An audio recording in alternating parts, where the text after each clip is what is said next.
Good morning. This is Holly with Holly's Joys, and I want to talk to you today about something that's been kind of weighing heavy on my mind with all the worldly unrest and, I don't know, just the division of families over political and social considerations and just all that different kind of thing that causes us to not come together in love and peace and harmony.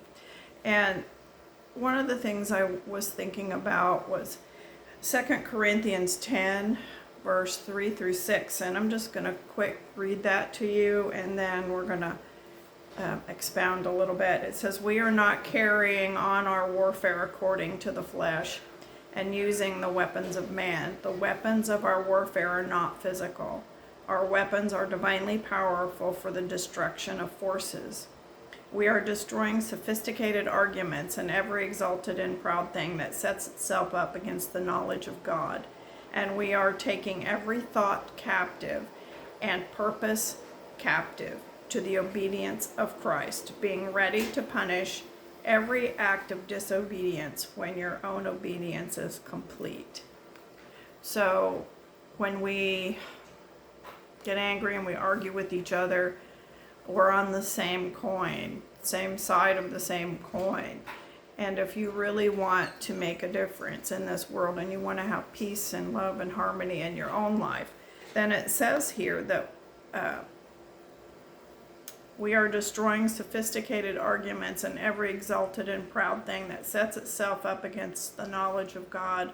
And we're taking every thought captive and purpose captive to the obedience of Christ. So that is your weapon, is taking your thoughts captive.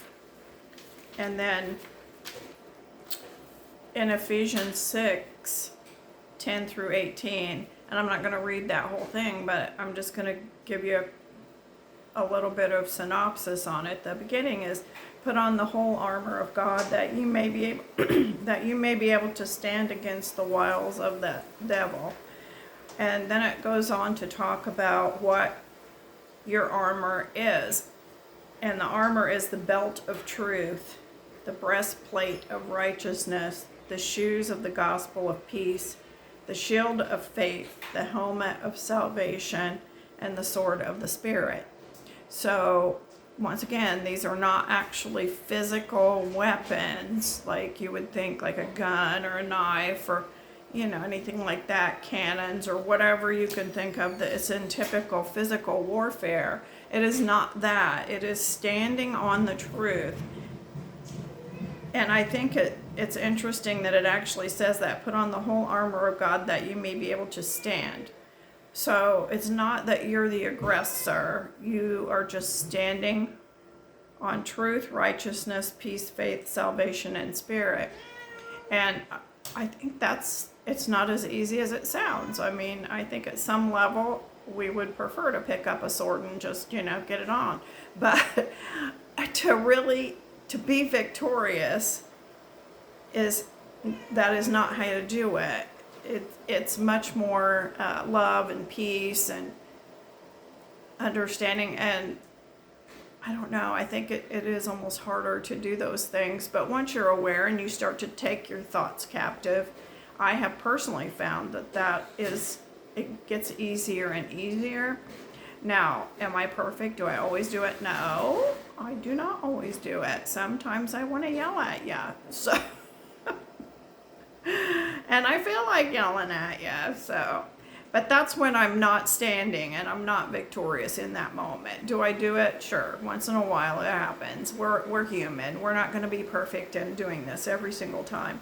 But our goal is to strive for that and be headed in that direction and to be sorrowful and forgive ourselves and forgive others and move on and go back to putting on your breastplate of righteousness and belt of truth and your shoes of peace. And that's really the goal.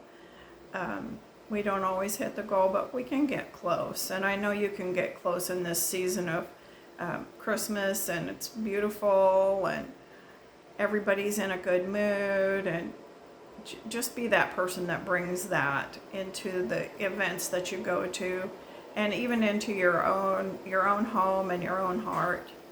So that's all I have for you today, and I hope that helps somebody out there struggling with, I don't know, political climate, family members being annoying, whatever it is. This season seems to bring out the challenges too at the same time. So maybe this will help you take your thoughts captive. And we'll talk to you later. Have a good one. Hey, please press the like button, follow, share, do all the things, push all the buttons, and we'll see you next time. Bye.